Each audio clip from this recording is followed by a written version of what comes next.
This is Chris Vogler. I'm the author of The Writer's Journey, Mythic Structure for Writers, and also Memo from the Story Department, Secrets of Structure and Character.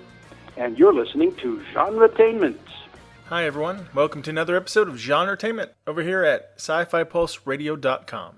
This is Marks, and sadly we're down one co-host, so you're just stuck with me this episode, but don't worry, Julie will be back next time. Now, first time listening to us, well, Genre-Tainment is where we talk about what is happening in the world of film, TV, and web series. We give you interviews with writers, directors, producers, and actors in both independent and not so independent creations. And for today's show, we chat with author Laurie Scheer about her new book, The Writer's Advantage, a toolkit for mastering your genre. We talk about the study of genre, which is, fitting for a show called Genre-Tainment. And we learn do's and don'ts for writers. We also have bonus interviews, actually, this time, after the featured interview. I recently had the pleasure to be a panelist at Miami Web Fest, and it was a really, really great time. There were a lot of great panels, of course, a lot of great web series from around the world being screened. I got to do a fight choreography panel, and I participated in some other panels on marketing and crowdfunding. I also got to help out my friend and fellow web series creator Jeff Burns with his Super Geeked Up live show. Did I mention each night there was, an official, WebFest party? Yeah, they know how to party over in Miami, that's for sure. Now, I met a lot of talented web series creators from all around the world. Now, I was pretty busy with the web series festival, so I didn't grab as many interviews as I would like to have, but I did grab a few for your listening pleasure. And I also did a book signing at the festival. Now, that new book is called Television on the Wild Wild Web, How to Blaze Your Own Trail. Are you interested in making a web series? Well, then click on over to Amazon or my publisher over at mwp.com to buy a copy. Now, not only will you learn some really excellent stuff on how to make your web series, but you'll also be supporting this podcast, which would be super, super cool. Now, just one last thing before the featured interview. We do want to mention that the music you just heard at the beginning of the show was a snippet from the theme song for our web series, Reality on Demand. And now, that's a song composed and performed by our friend T. Sean Hardy. And you can find our web series at realityondemandseries.com. Now, let's get to our featured interview with author Laurie Scheer. Welcome to the show, Laurie. Thank you. Glad to be here. And let's get started. We're here to talk about your new book. At least that's one of the main things we're talking about. And kind of curious, what motivated you to write this book? And, there are a lot of books about writing. So I'm kind of curious what you think this book offers that differs from other writing books out there. Wow, that's a big one. Great first question. I would have to say that I've worked with a lot of writers, both produced and published writers, while working in the entertainment industry and also in an academic setting with a lot of student and what we like to call aspiring, emerging, and established writers.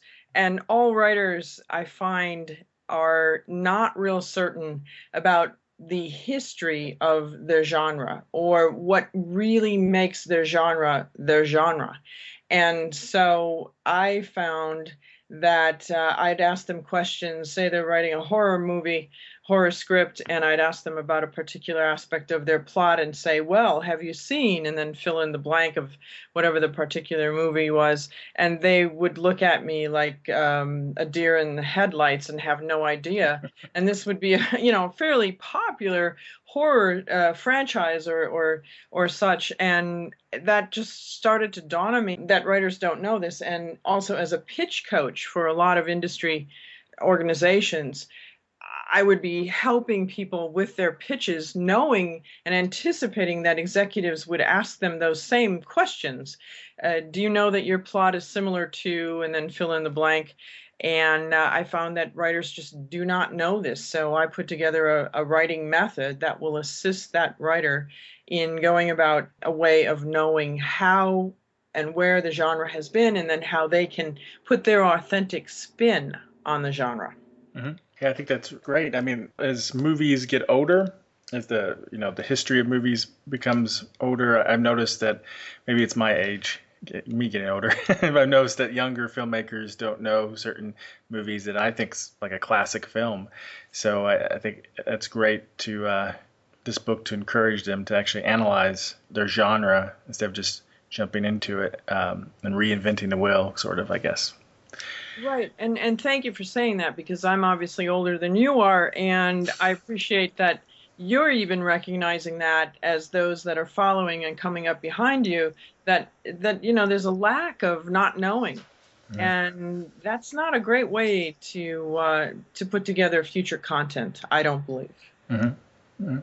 Well, before we get too much deeper in the book, let's get a little personal. Okay. Let's talk a little bit about your background and how you got started in film and writing. I've always wanted to work in the entertainment industry, and so I did that. I grew up in the Midwest in the U.S. and then went to L.A. immediately after undergrad, and with a degree in broadcasting. And I just said I just want to work in television or film. And my first job was at ABC Entertainment, and I really was immersed in the entire development of a television network. And at that time, it was a very popular television network. So I really learned fast how development goes, even though I had no idea that was even a job when I first started. Worked my way up. I went to Viacom from there, story analyst to manager of development. Did a lot of work with developing programming and content for MTV and Nickelodeon, Showtime, VH1, because Viacom purchased those networks. So I was right there when cable was starting to do their first run, both with programming, television programming, and cable programming, but also developing movies of the week and movie content for Showtime to be distributed internationally in theaters and domestically on the cable network. So I've had both television and film background. I've also produced a couple independent films. I worked my way up as a D girl and became vice president of programming for Women's Entertainment, a network that is still doing quite well. And I basically launched that network. So my background really has been in that, working with writers, working with ideas, getting things into a manner that it's going to work on in both cable network and theatrically. Then I also added in the academic element, which I really love to teach what I know. So I've taught at a lot of places and have been involved in a lot of academic programs in media, film, and television. What is a D girl? A D girl is short for development girl, and it's a derogatory term. There are certainly men that are D girls, um, obviously men and women, that essentially you start out as just the reader. You read the scripts, you read the content. Sometimes it's just a magazine. Used to be a magazine article. Now it can be also magazine, but web-based article, and see if there's a story there. And you do what's known as coverage, which is a 3 or 4 page book report on what that particular script or project is about. And so you work your way up, and you start to begin to get a flavor for what's being submitted. And you're also working for whatever company. So that company may say, look for the best new horror stuff, look for the best new romantic comedy, or whatever it might be. And so a D girl is someone who works with those scripts, eventually will meet with the writers, eventually will work with other people in development to get a project to a point where the company thinks they're ready to greenlight it. Mm-hmm. And normally for television, would that be like they do a pilot first? Go from In there? in the traditional way of almost the past 60 years, there was the well-known pilot season, traditionally happening in January through April. Pilots would be made. The executive brass would look at those, pick 10 or 12, depending on what they needed, and then those would premiere in the fall. We're now seeing that that's just no longer the case. Cable really broke that open, Mm-hmm. and on cable, you essentially make 5 episodes, throw them up on the wall. It's like pizza, or spaghetti. And if it works, people like it, well, then we'll make 12 more episodes. And that's what we're seeing the networks doing now. They're not really admitting it, but that's essentially where they're going. And NBC, something like NBC right now, has to do that. They're just desperately looking for stuff. The main broadcast networks have no idea what they're doing anymore because of the niche programming and Netflix and Amazon and the new players in the game. So Yeah, because it's new television's year round now. There's no summer off like there used to be. exactly. I'm always curious about how a TV network figures out the programming. From your perspective and experience you had, how do they approach, like, how do they figure out what shows they're going to try for, what genres that they might try for? Is there a trend that helps ignite that? Is it competitive because they see a competitor doing something and they want to have a show that's like that? What have you seen? I've seen in the past the way it was in the sort of late 80s, early 90s, and into the 00s. It was working with traditional or well-known showrunners, individuals who had already established themselves with other shows, the David E. Kelly, the Stephen Bochcos, the Judd Apatows, those types that had shows, and I could go on. But the writer-producers who have brought previous well-known series, whether drama or comedy, to that particular network. So they would get the first opportunities to pitch new ideas, and the networks would essentially say yes because they've already proven themselves. Right. So there was that. As far as looking for other things that are going on for the network, a lot of social trends. You'll see, if you even look at the history of sitcoms, we go from family sitcoms to living room sitcoms to Friends and Seinfeld, where it's individuals who are friends and living together, no longer the family. You start to see that traditional move in society, and then now we're seeing, and we did then see a lot of single mothers, single parents. So you can look at trends and patterns in the type of programming based on society, based on what's happening in society, and that's essentially what the networks have tried to do. So in a way, our television is a reflection of our culture at the time. So. Yeah. I don't know if that's good or bad, but I would say, short answer, yeah. All right, well, let's start shifting over a little bit closer to your book again. In the book, you do speak about the fracturing of entertainment, like how we used to have those water cooler moments where you could talk about the latest episode of whatever TV show, but now because we have so much entertainment, so many channels, that's become a thing of the past. Can you talk a little bit more about that? Yeah, it's the fragmentation of our media, in that not everyone's watching the same thing at once, and it's becoming so diversified and so much of a niche industry that we're no longer going to have what was once known as mass media. In other words, everyone watching that particular show at one time. And remember, I say at one time, everyone would watch the Thursday nights on NBC because there were 3 or 4 sitcoms in a row, and then the next day talk about it.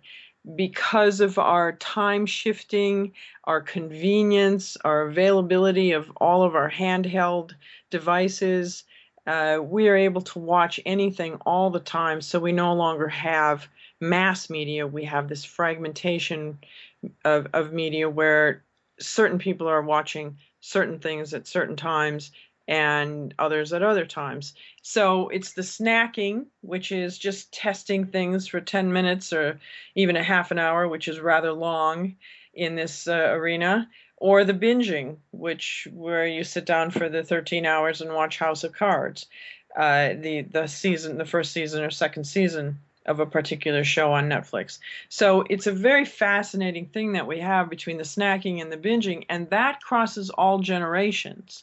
So we're no longer seeing a younger generation sitting and watching real-time TV. So all of our media is definitely fragmented. Now, do you think that's, in your opinion, a good thing, a bad thing, or depending upon which side of it you're on, perhaps? Right. It's great for writers. It's great for writer creators such as yourself, such as many of the individuals that I've worked with, students, clients. It's fantastic because there are thousands of outlets now with web networks, in addition to traditional cable and broadcasting. They're all looking for content. So that is really advantageous. What isn't advantageous is that, again, as a writer-creator, you really have to work super hard on your social media to get those eyeballs, because the eyeballs are roaming and there's so much. it's a kid in a candy store kind of thing. So you really have to get content that's going to get their attention, whatever your target market is. So it's good and bad.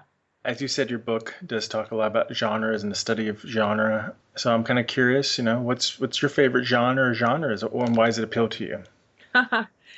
Oh, wow, what a great question. It isn't so much the genre, because I've been very surprised by watching things and consuming things that I didn't think that I would like. It's really the storytelling within whatever particular genre there is. And I would have to say I don't have any one favorite. It is whatever story is being told that is effective and moves me within whatever particular genre there is. I can tell you one genre I do not like, and that's military and war and those kinds of movies. But that's just me. Now, also in the book, you talk about how movies have gotten more, I forgot how you worded it exactly, chaotic something. Basically, Michael Bay movies. Yeah. Where it's more about explosions than necessarily story and such. And I'm kind of curious what movies you might have seen in the last recent years that you feel have kind of bucked that trend a little bit, that are delivering good stories versus... I don't want to Michael Bay hate mail now, but but you know what I mean. Right. And just off the top of my head, right, I was talking about chaos cinema. Yes. The high proportion of visually confusing destruction and violence. I'm quoting my book. Typically seen, most recently, and a lot of the issues we're having with this summer's box office is because that is the case. We have a lot of the shoot 'em up and blow 'em up and on CGI effects, but not a lot of story. And I really think we're going to soon be tiring of this. A couple of things that just come to mind as you ask me that. I think I just watched The Normal Heart on HBO, and I just think it's just riveting, just amazing work, both acting and writing. The Perks of Being a Wallflower. I love that film. I think they did an amazing job at adapting it. Those are two that just come to mind quickly. So very different kinds of films too. Now you also talk about how, and you touched on this a little bit earlier, how cable TV is doing a good job creating some good quality stories, better than most movies, and perhaps better than network television.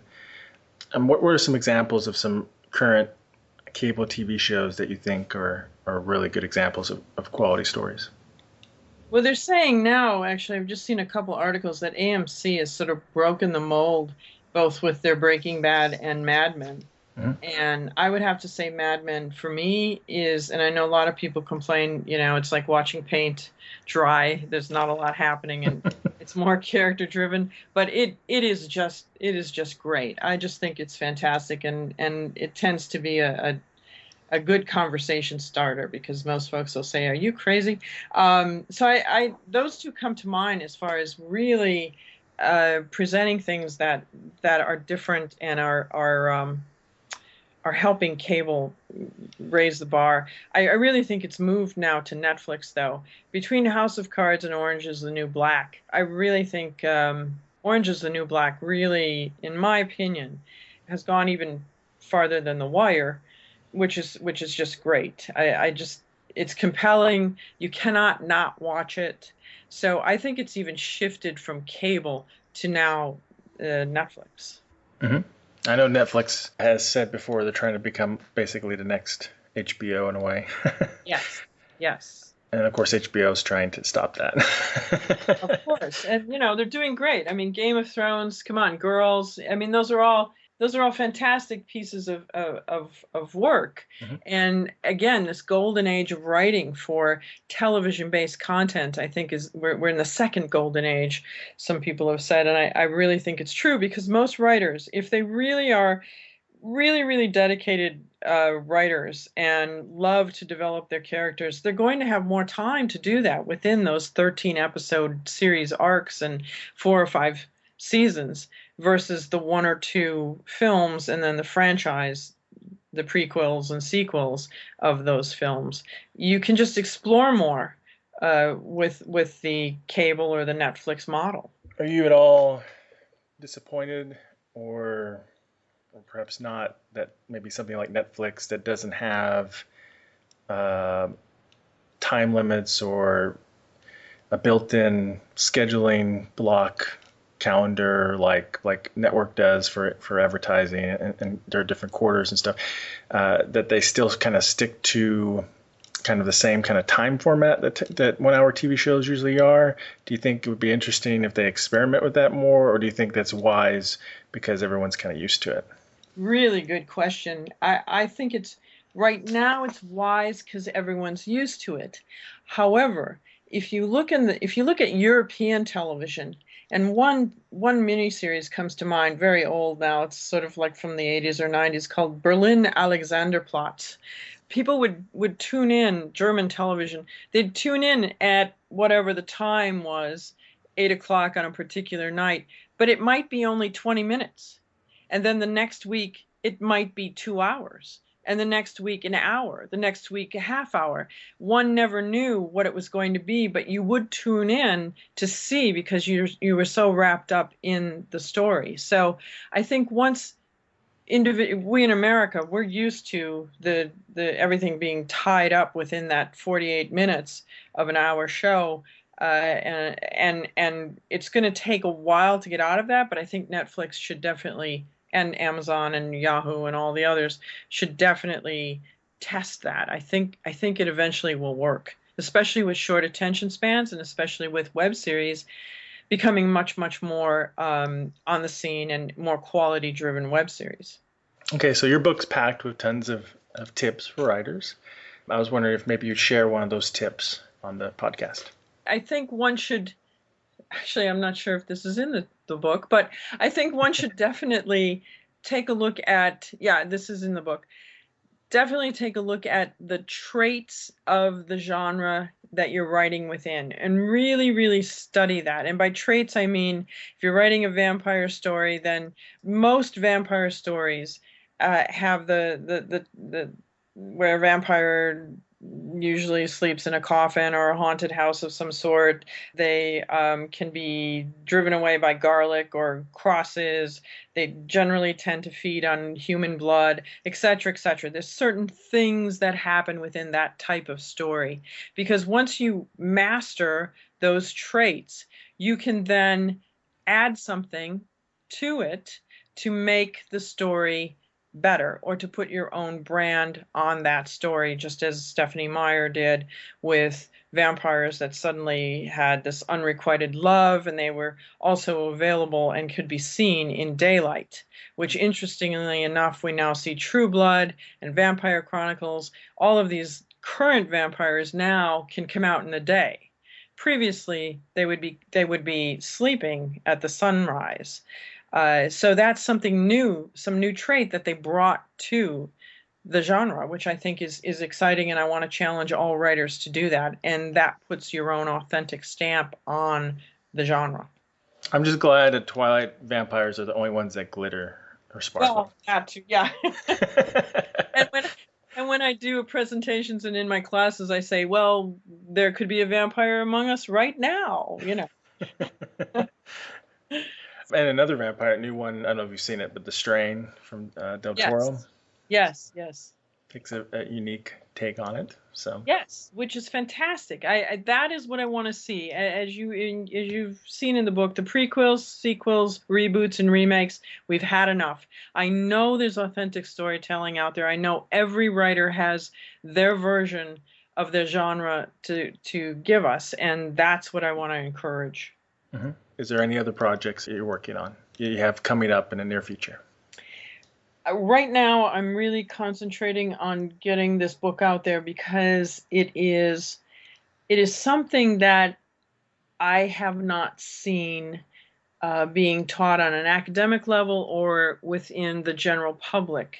And so it's taken, I just did the University of Film and Video conference, and the Screenwriters World West conference, and I've introduced this in a couple more before that earlier this summer, and it's still something new for writers. They're generally beginning to understand that they need to know this. So I need to spend a little bit more time on making sure everybody understands this. So I have a lot of other, the Writer's Store and Script Writers Network, and a couple of other local places in the Midwest that I'll be speaking. So for the next 2 or 3 months, it's getting the baby out there. Mm-hmm. Yeah, it seems like, at least my film school experience, it seemed like it was more focused when it came to history, for example, on either certain directors or on perhaps certain historical time periods like silent film and others. And I don't remember seeing a whole lot of things that really focused on like the actual history of specific genres and really teaching that element as much, which I think is very, very useful. Right. And in fact, that's what I really wanted to emphasize that at the University Film and Video Conference, which is a yearly conference for media professors where one gathers and learns the latest industry information and such. And I really wanted them to see that I am teaching theory in this odd way. Mm-hmm. Because I do ask the student to look for the quintessential text, meaning the movie of all of the movies in their genre that they want to emulate with the script that they're writing. So in that case, they need to do that research of finding out all the other road movies that have been made and all the other stories about if you're writing a fairy tale of some sort. One needs to know all of that. And that's really doing theory, but it's in a different manner because I find that most of my students are not happy about doing research. So if they do research on a topic they like, that should give them the incentive to get more information, so it will help them get a better grade or write a better script, or both. Mm-hmm. So for those kind of quintessential text, can you give me an example of one? Because I think you do give some examples in the book, if I remember correctly. Right. I'll just go with fairy tale. The Princess Bride would be probably one of the most quintessential fairy tale movies. For road movies, Easy Rider. For horror movies, really Psycho, because it goes back to Psycho, and you can and these are all mutable. What I really want is for people to have a discussion and to say, no, I don't think Psycho so much. I think it was, this particular franchise, and that's great. That's the conversation that I want to have emerge. It's like what everybody discusses at all of the cons. What was the best, this, that, and whatever. And in order to have that conversation, you need to know what you're talking about. Mm-hmm. And where can our listeners find your book and you online? I'm at lauriescheer.com, LaurieScheer.com. And the book is on Amazon, The Writer's Advantage, a toolkit for mastering your genre. And everyone can reach me at MediaGoddess@LaurieScheer.com. Oh, do you have any other past books or anything you'd like to mention? No, I think it's best to just keep it at this right now. This has been lovely. Great questions. Okay. Just would be nice for people to take a look at my book. It will help you whether you're writing a television, film, web series, all of the above. And also they can find your book at mwp.com, right? Correct. Information plus the syllabus, if anybody's interested in teaching or understanding the process of the book, that's there also. Oh, great. I didn't know that. Okay, well, thank you for being on the show. Okay, Marks, thank you. Good luck with your web series. I'm looking forward to sharing them with my students. Oh, good. Thanks. Hello, everybody. My name is Timo Vuorensla. I'm a director of an awesome film about the Nazis from the dark side of the moon called Iron Sky, and you are listening to Genre-Tainment. Well, thanks to Laurie for speaking with us. Please go check out her book and learn how to master your favorite genre. Now it's time for those promised bonus interviews from Miami WebFest. Hey guys, I'm up here at Miami WebFest, and I'm joined by web series creators Ben Warner and Julian Stambouli. What's your web series? Our web series is LARPs the Series. All right. And tell everybody about LARPs. Well, we're from Montreal, Canada. And LARPs, actually, we finished it a year ago. It's a story of 5 friends who meet regularly to LARP. And LARP stands for live action role playing, which is basically Dungeons and Dragons, but you dress up and you enact your characters. So it's almost like we used to play as children, but within a Dungeons and Dragons, or sometimes, vampire setting, but there's always rules and there is an actual game to it. So, like I said, the show follows five friends who meet regularly to do this, and it's an accessible show because it's not really about LARPing. It's about, like I was saying, it's about the people who LARP, and the conflict and the stories come from a group of people trying to keep their fictional imaginary world separate from their reality, and so that's kind of where the humor and the conflict come from, when those two kind of get mixed up within each other and how they start affecting each other. So where did this concept come from? Are you guys big LARPers? We're actually, neither Julian nor myself have been LARPers in the past. It was just a concept that Julian came up with to talk about, duality, to talk about the different types of personalities that we have in different settings. And he kind of originally based the characters, when he first came up with the concept many, many years ago, on his own life experiences, between his family, between his friends, between his relationships. But so when we really wanted to move forward with the project, Julian met with a good friend of ours, John Verrill, who's the writer now of the series. John is a LARPer, and John has been a LARPer for many years. So as a writer, Julian thought that he'd be the perfect person to write the show, and very, very thankfully for us, John agreed.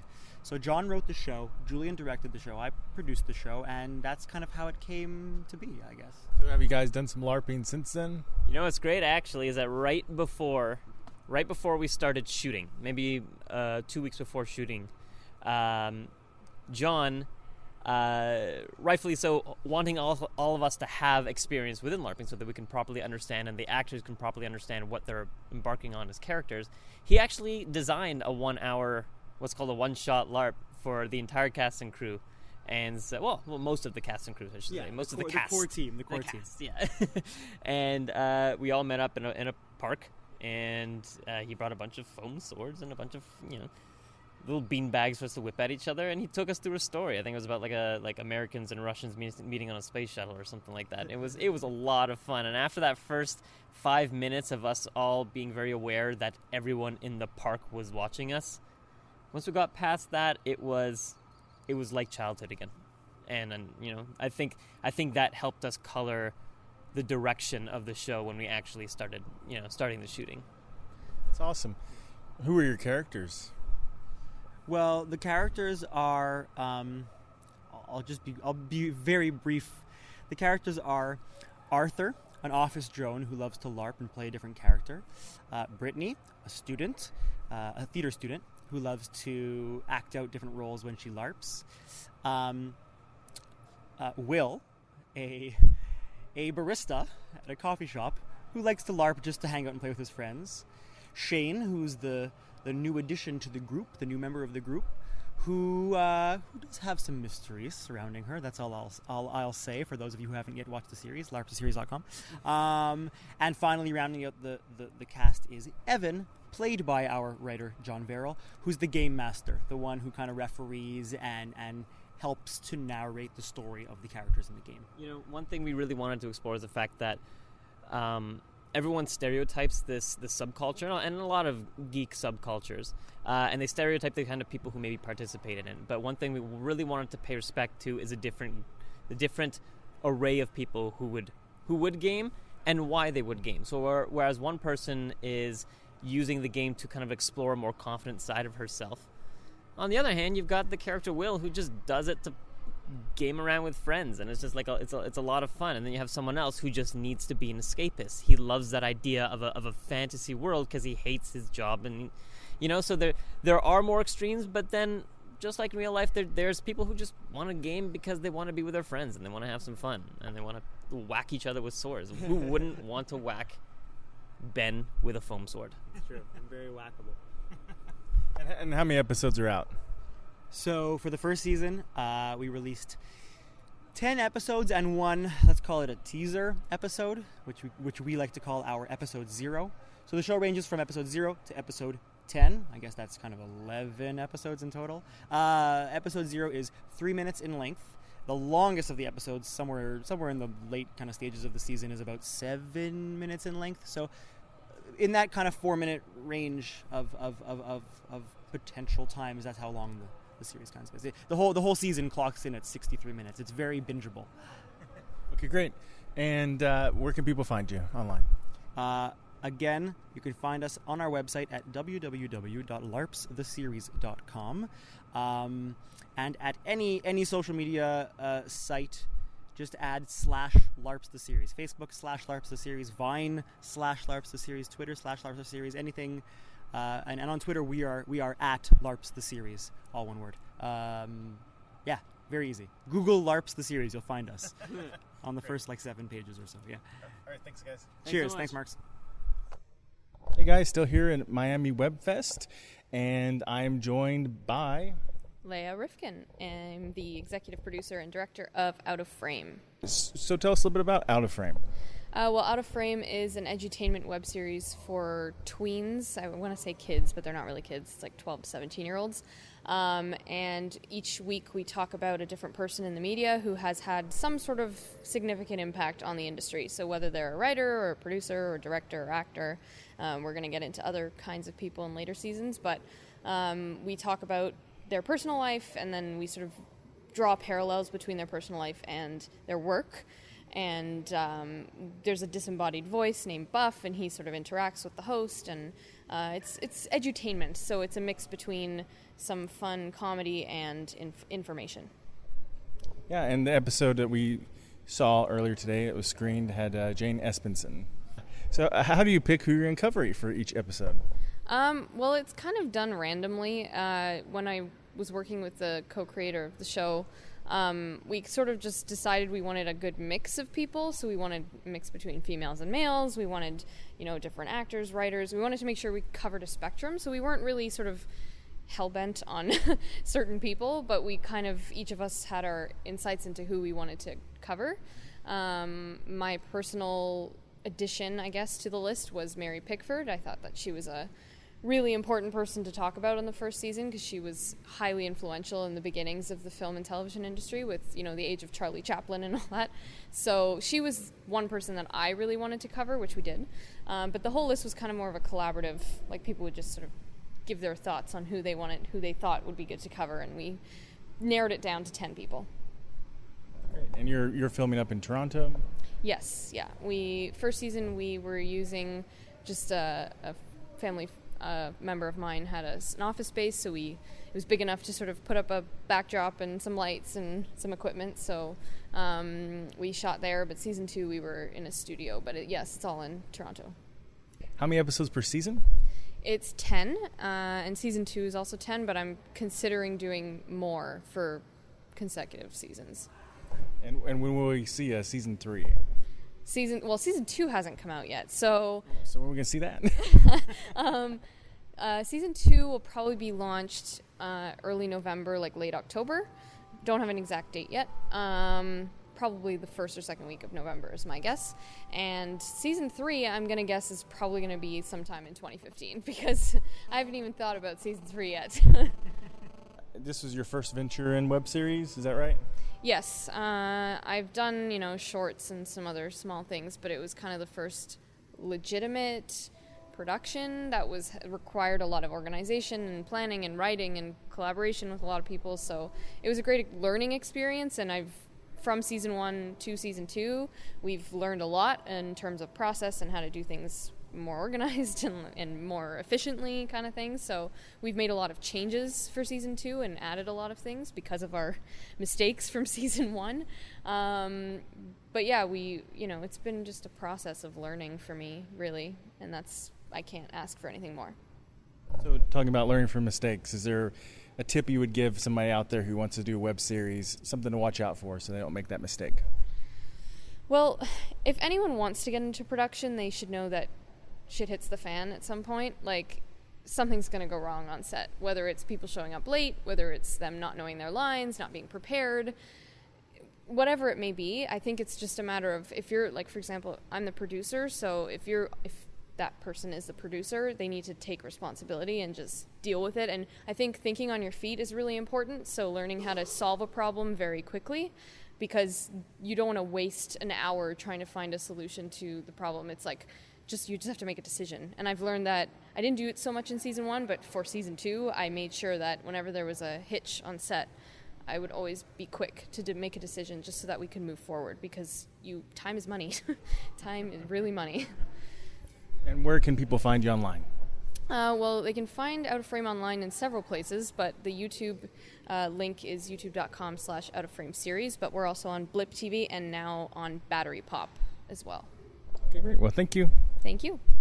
Hey guys, this is Marks up here down here in Miami Webfest. And I am joined by Amy Hoff from Caledonia. Okay. Well, why don't you tell us a little bit about Caledonia? Caledonia is a web series that is based on a series of novels that I wrote, and the first book is coming out next spring from Crooked Cat Books, actually. It's about a woman who's a police officer, and she's just gone through a very bad divorce. She gets recruited to a Glasgow branch of Interpol, and she accepts because she wants to leave her past behind. And she very quickly learns that everyone that she's working with is a monster from Scottish folklore. Okay, great. And what inspired that story? I'm a Scottish folklorist, and I specialize in monsters. So I've lived in Scotland for about 6 years, and while living in Glasgow, which is a very violent city, and studying fairy lore, I got a lot of strange ideas about what it must be like, or would be like, if there were monsters still living today in that environment. You said there's a book coming out, and we're on season 2, is that right? Yes, this is the second season. It's called Caledonia Mortal Souls, and it's based on the second book in the series. There are 8 in total so far.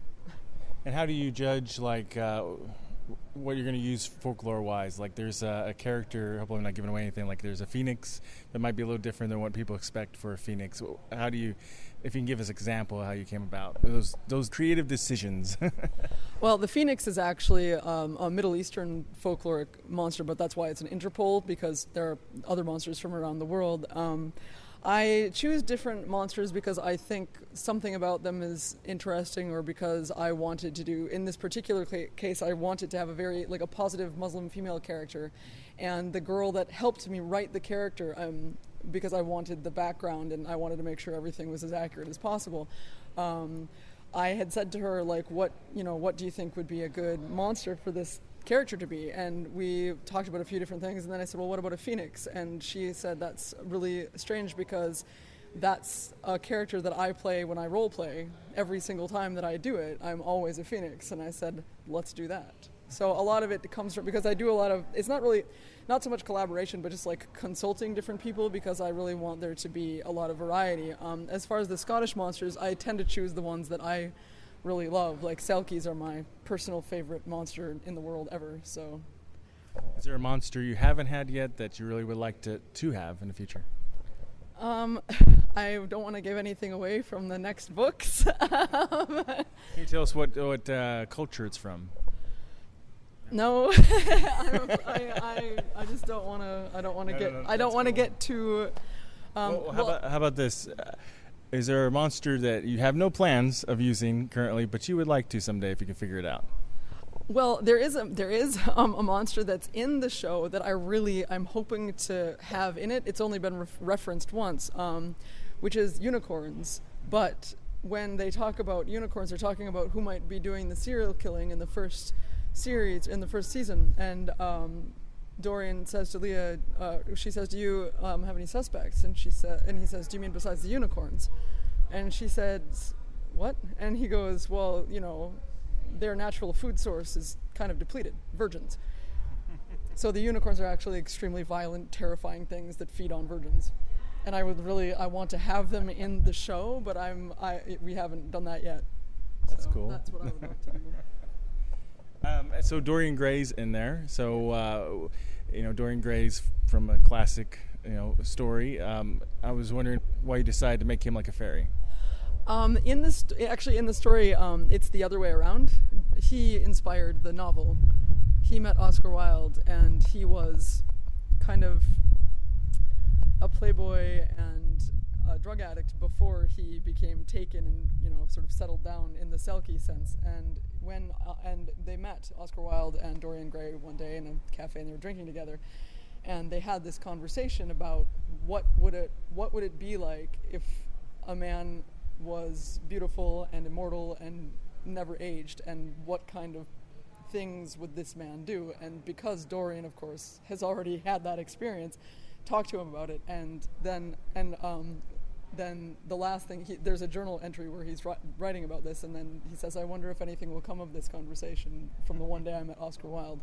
So Dorian, he isn't Dorian Gray, but the book is based on him. Cool. All right, and where can people find you online?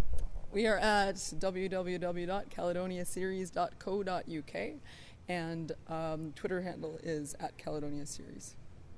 Okay. All right, well, thank you. Thank you very much. Hey guys, this is Marks at Miami Web Fest, and interviewing a couple of web series creators here outside of the U.S., which is exciting. So can you guys introduce yourselves? Hello, I am David Varolao. I am the director and producer of Blackout the series. And I'm Antonio Polera, and I'm one of the actors of Blackout the series. Okay, great. And what country are you guys from? Italy. So, and Blackout, what's Blackout about? Blackout is about mystery, adventure, emotions, everything that you can see beyond the vision, everything that you want to know about the Illuminati. Okay, well, that's quite a nice story behind that. The catchphrase of the series is, could it be that coincidences do not exist? Meaning that some people believe that in a god, some people believe in fate, some other people believe there is some kind of scientific or, kind of scientific reason behind all of that. So through everyday stories, Blackouts. And the story turn around the lives of our people, and with Blackout we see the past of these people, and because these people are connected by 4 keys, and we can see a flashback of the Second World War, and there are so many connections about the past and the future. You can discover it with Blackout the series, all of this stuff. Can you tell us a little bit about the character you play? Ooh, that's, no, I can tell you pretty much all about that. I play a Nazi officer. He doesn't have a key. He has a key role because these keys that the lead characters in the present time have, they are not like, new keys. They come from the past, and they pass from hand to hand. They end up one of them to Hitler's hand, and I'm his buddy. I'm his right arm. I have a meeting with some of the Guardians. Okay, I can tell that. I never know how much I can talk. I can say, okay, one of these Guardians gets in touch with me, and he asked me to get one of these keys, because I'm Hitler's best buddy, right arm. So, yes, that's it. Basically, that's all I can say for it so far. And what inspired the creation of this series?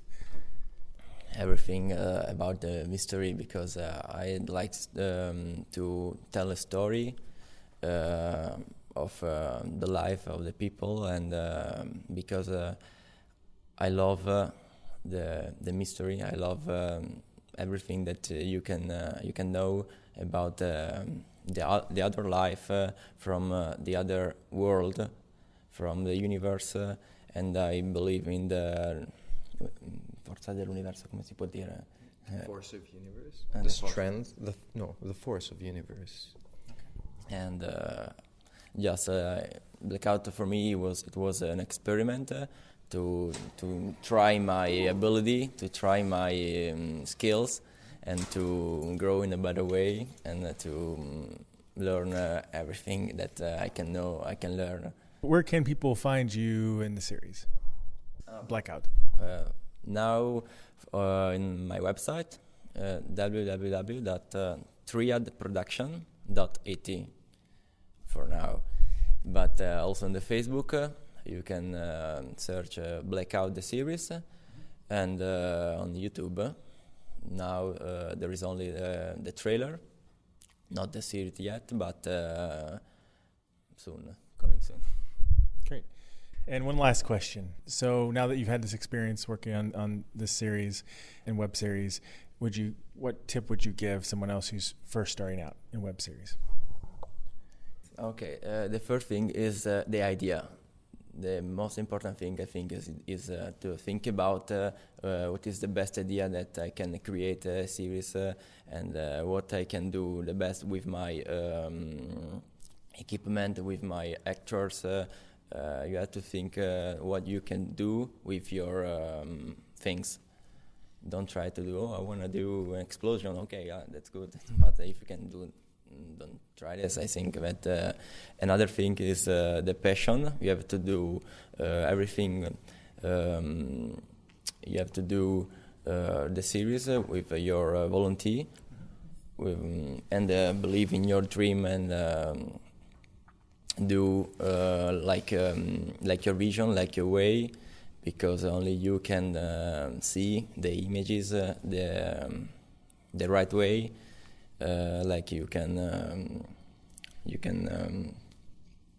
do your idea. You can put your idea in the screen. So my advice is to go on and believe in what you are and what you want to do. Great. All right. Well, thank you, guys. Thank you. Thank you. Hey, guys. This is Marks at Miami Web Fest. And I'm hanging out with a bunch of awesome web series creators, and one of those awesome web series creators with me right now is Darren Murphy from Timekeeper. And can you tell everybody a little bit about Timekeeper? Sure. Timekeeper is a time traveling web series. It follows the exploits of the lead actor Mitch Manners, who is trapped in the past. He doesn't know how he got there, but he's basically jumping back in time. And each time he jumps, he has a mission to do. And if he doesn't perform that mission, he's warned that some awful calamity will befall the earth, and nothing much more than that. And it's always something stupid. He's kind of the world's most boring time traveler. When you first meet him, he's asked to stand on a corner and hitchhike. He's asked to cut in line, start an argument with someone, steal their fish sandwich, something like that, something innocuous. So he always obeys the almighty powers that, lest some evil befall the earth. He just does it. However, every time he does this job, his mind is wiped, and he's left walking and talking with kind of a general sense of himself, but not where he is, how he got there, what his past is. And he has a handler who kind of fills him in on what to do, where to go. At the end of episode 1, though, he gets and the way he gets these messages of what to do is through a vision, kind of a psychic download. And at the end of episode 1, he sees himself shooting someone in the head. And even though he always forgets, it seems like a shock, like, hey, this is new. And that starts the journey, diverging into how Mitch gets out of this trouble, how he gets out of being trapped in the past. And what does he do to avoid, calamity befalling the earth because of refusing the powers? Great. And you film here in Florida? Yeah, it's all filmed in St. Petersburg and Tampa, Florida. There was a couple of small scenes shot around the country simply because I happened to be in the locale. I shot, for instance, in Denver. I took my camera. We use primarily 5D and 7D. I just packed it in my suitcase, and since I knew it was snowing there, and I figure, hey, Florida generally doesn't have snow. In between meetings while I was there for work, I just ran as fast as I could while trying to get to a plane, and found a nice snowy field to shoot a little small scene in, just to add in, to give it some color. But yeah, primarily St. Pete and Tampa, Florida. Great. And where did the concept come from? Concept came from a couple of places, and just kind of, as I kind of became aware of the web series community and thought, hey, that might be a good idea. I'd written a feature, but obviously that's a lot of investment, a lot of time, a lot of money. And something things I still want to do. But as far as web series, I kind of stumbled across that. I always liked time travel. And I started to think about kind of that general rule in a lot of shows. Whenever you deal with time travel, whenever you deal with paradoxes and loops and things that don't fit, you usually, and I point out Star Trek. Star Trek's one of my favorite programs, but there's always someone after one of those loops happen, someone points out, hey, but didn't that guy, shouldn't he have done that thing? And if he didn't do that thing, then this wouldn't have happened. That cause and effect breakdown where they're like, this doesn't make sense, there's a paradox. Someone always says, oh, don't worry about that. Temporal, anomalies. You'll get a headache, and they kind of just sweep it under the rug, and it's playful, and they always do that, and it's a fun little moment. So I said, well, what if we take that moment and we flip it on its head and say, let's make a show that's all about those paradoxes and why they're there, how they work, and what happens to them. So that was one thing, and the other thing that kind of led me to it was, if anyone's ever played the game Prince of Persia. It was the first one of my favorite games from a while back. Every time you get to a save point, it's like the little geyser of light, and as soon as you hit save, you get this little like flash of the future, what you're about to go through, these little snippets of time, and it's about time you're able to reverse time in the game. So that little moment, that little kind of psychic download that you get when the game saves, I thought would be a cool little intro for every time Mitch jumps back in time and you get this little mission of what to do. So those two things together is kind of where I went. So whenever I give people, kind of that the elevator pitch of what's it about, what's it in a nutshell, I usually say, if you take Quantum Leap and you take the movie Memento, which is like kind of a darker story, kind of told in reverse, you smash those two things together, that's kind of what you got. Okay, so now you are screening an episode from season 2, right? So you're on season 2. Is there going to be a season 3? Yeah, season 3, partway through writing right now. Just one of the things, so far, season 1 was completely without pay for cast and crew. It was all the normal expenses of insurance and food and all that. And still, that gets expensive over, a 12 to 15 day shoot, which season 1 was. Season 2, I knew it was going to be bigger. There was a lot more locations, a lot more people, so I wanted to make sure I had things like, a really strong AD, wanted to make sure I had sound completely covered every day, had someone who was responsible for it, and just have other people on set who were dedicated to the project and could commit their time, because a lot of people involved, even in season 1, this is what they do. They're professionals, and every day they worked on my set, they could have been working somewhere else, probably making money. So season 2 did have some small pay to make sure I could make those guys commit and at least get some compensation for gas and time and effort. And they really believed in the project, so they were willing to take that pay cut. But it was still, was an expense. So for season 3, that came, straight out of my pocket. So for season 3, I really want to try crowdfunding. I was listening to some of the panels, about some of those ideas, and a lot of those ideas, kind of rest on that PR bone that I don't have in my body. So no matter what platform you use, it seems like you really need someone pushing that effort, engaging with people. And I do my best. I try on Twitter and trying to build that community, but it's just not something I'm great at. So that's something I'm going to be looking for, just to try and share that expense, and also just to make sure that everyone who ends up seeing episodes and comes back to me generally gives me very positive news. When season 3, I want to see it. I binge watched the whole show, but it still doesn't have a huge view count, and that's something again, that PR person that I'd like to find and drop out of the sky right now next to me. I'd like to find help to make sure that people really want a season 3 and that they're looking forward to it. So yes, I think one way or another it'll happen. I guess it's just that question of, will I have the crew I want to make it happen, or will I inject myself into a nightmare of a lot of it resting more on me, which I'd like not to happen. What's your background in film? Well, I've always been interested in film. My father worked for Color by Deluxe in New York. I was from Long Island originally. He wasn't really in the filmmaking in general, but he graduated from I think it's the New York Institute of Art or of Photography. I can't remember, but he graduated with a degree in photography, and he was always a photographer throughout his entire life. Had tons of pictures, family albums. Still have some of his old pictures from school hanging up from where he won some prizes, things like that. So that's kind of where that started. And then in college, just got really interested in film. I went to University of South Florida in Tampa, and they had a good film program. I think it was strong in the 70s, and it kind of started to fall off a cliff towards when I went, which just my luck. My last name's Murphy, and that's how that goes. So halfway through film school, they decided they were going to end the film program with the note that anyone that was in it could finish it. But it's one of those things where, hey, we're going to keep it around, but we're not going to inject any more money into it, so good luck with that. So halfway through, a lot of stuff started to break down. But that's where I got to learn about all 16 millimeter cameras, editing on Steenbecks, editing on 3/4 inch, half inch, all that kind of stuff, all the kind of the bare bones of filmmaking. shooting on a Bolex, transferring it to onto tape, editing on tape, all that kind of stuff.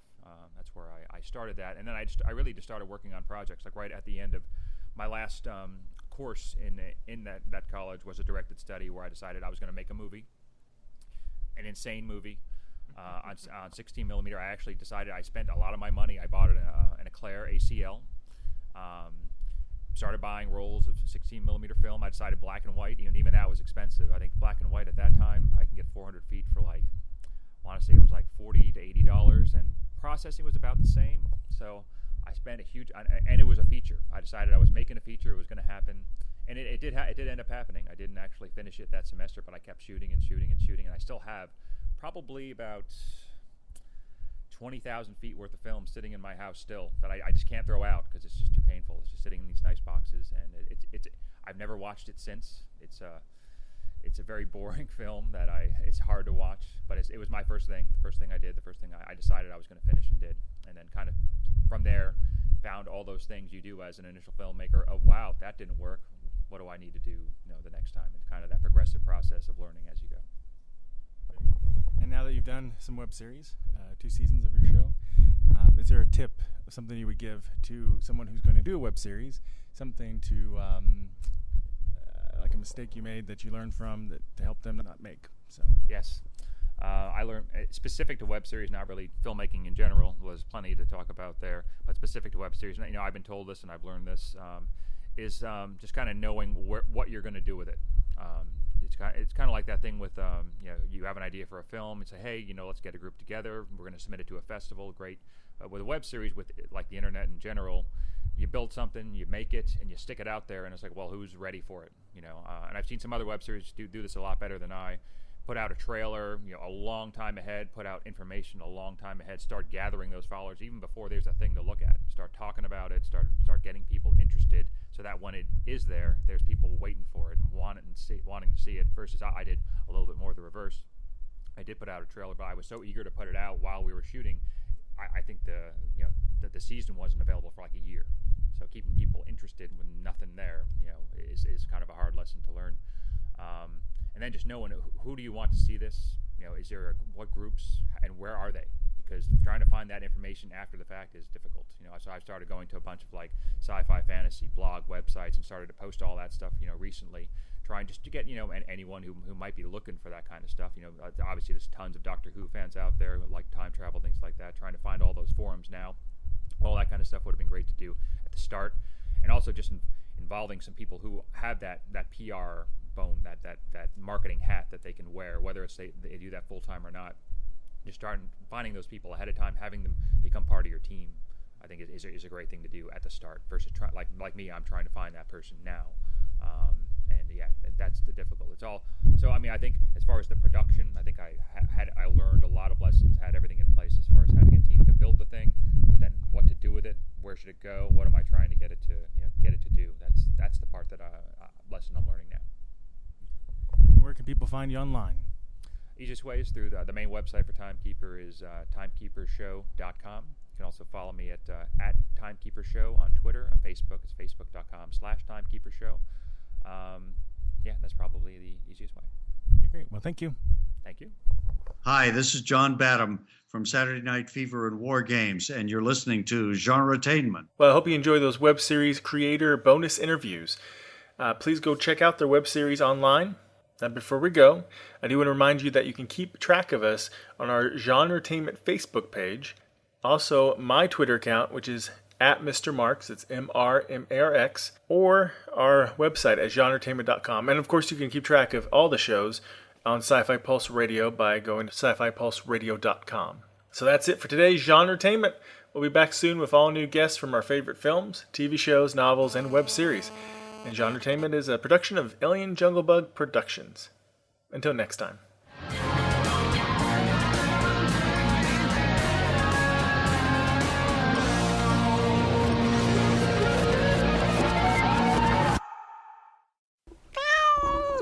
Bad monkey.